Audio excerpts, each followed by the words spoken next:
একটি মেয়েকে পটাবার জন্য আমি বিতর্ক করেছিলাম। কিন্তু আজকে তোমরা এসছো, কেউ প্রধানমন্ত্রী হবা, কেউ হিলারি হবা। কি ভয়ঙ্কর মিথ্যা কথা! কারণ আমি একটি মেয়েকে শুধু পটাতে চেয়েছিলাম। কি দিয়ে? বিতর্ক দিয়ে। সে আমাকে পাত্তা দেয় না, সে আমার দিকে তাকায় না। আমি তখন অষ্টম শ্রেণীতে পড়ি, শুধু তার দিকে একবার তাকাবো, কি সেই কৌশল, কিন্তু সে তাকায় না। পরে ভাবলাম বিতর্ককে আশ্রয় করি, সেখানে যদি দাঁড়ায় তাহলে মেয়েটি মনে হয় আমার দিকে তাকিয়েই থাকবে। এই আশায় আমি বিতর্ক করেছিলাম। এরকম আশা নিয়ে একবার আমি সিলেট যাচ্ছিলাম।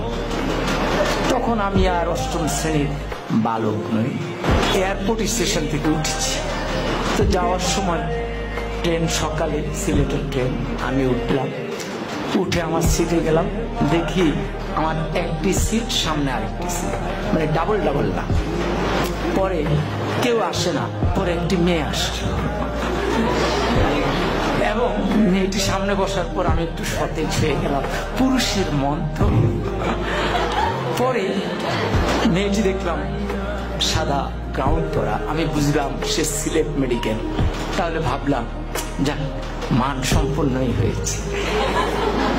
এরপরে ট্রেন এগিয়ে যাচ্ছে, আমার মনে কত কিছু আসে, কত ভাবনা আসে, কিন্তু আমি তো কথা বলতে পারতেছি না, খুব আনইজি বোধ করছি। কি করব? ট্রেন যায় ভিড়লো আখাউড়া স্টেশনে। আখাউড়া তো নাম শুনেছ না? তো পরে আমি আখাউড়া স্টেশনে গেলাম। যাওয়ার পর হঠাৎ আমি তো মেয়েটার দিকে তাকানোর চেষ্টাই করি, কিন্তু মেয়েটা করে কিনা আমি ঠিক বুঝি না। তো হঠাৎ করে একজন আসলেন, এসে বললেন, ভাই লাগবে? আমি বললাম না, আমার তো খেয়াল মেয়েটির দিকে। এরপরে উনি একটু দূরে গিয়ে দাঁড়ালেন। এবার আরেকজন আসলেন, উনি এসে বললেন লাগবে? আমি বললাম না। এবার উনিও গিয়ে দাঁড়ালেন, কেউ যাচ্ছেন না। তৃতীয় একজন একটু মোটা, সে আরেকটু ধমকের সুরে, লাগবে? আমি বললাম না। এরপরে চতুর্থ জন আসলেন, উনি এসে বললেন, ভাই লাগবে তো? আমি বললাম না না।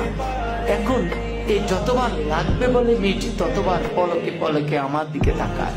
এখন আমি ঠিক বুঝতেছি না কি লাগবে, কি বলে। পরে আমি একটু উত্তেজিত হয়ে চারজনকে ডাকলাম, কি সমস্যা, কি লাগবে? আপনারা চারজনই আমাকে ঘিরে দাঁড়িয়েছেন আমার জানালার সামনে। তখন বললো, বলবো তো বললেন। বললো, ভাই আমরা হিরোইন বিক্রি করি, আপনাকে দেখে মনে হয় দারুণ ভাবে আপনি হিরোইন। ফলে যে মেয়েটির কাছে আমি এয়ারপোর্টের সামনে নায়ক হয়ে উঠলাম, আখাউড়ায় হয়ে গেলাম হিরোইনসি, বাকি সময় আমি আর তার দিকে ভুলেও তাকাইনি। কিন্তু মেয়েটি ওই হিরোইনসি বলার পরে যে মুস্কি হাসি দিয়েছে, সে হাসিটি আজও আমি ভুলিনি।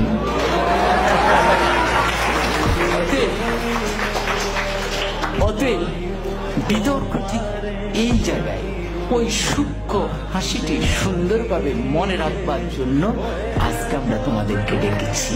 জোর করে মেয়েটিকে উঠিয়ে নেওয়ার জন্য নয়, তার ওই সুন্দর হাসি নিয়ে আমি আমার জীবন পার করে দিচ্ছি। বিতর্ক আমাকে এই জায়গায় শিক্ষাটা দিয়েছে।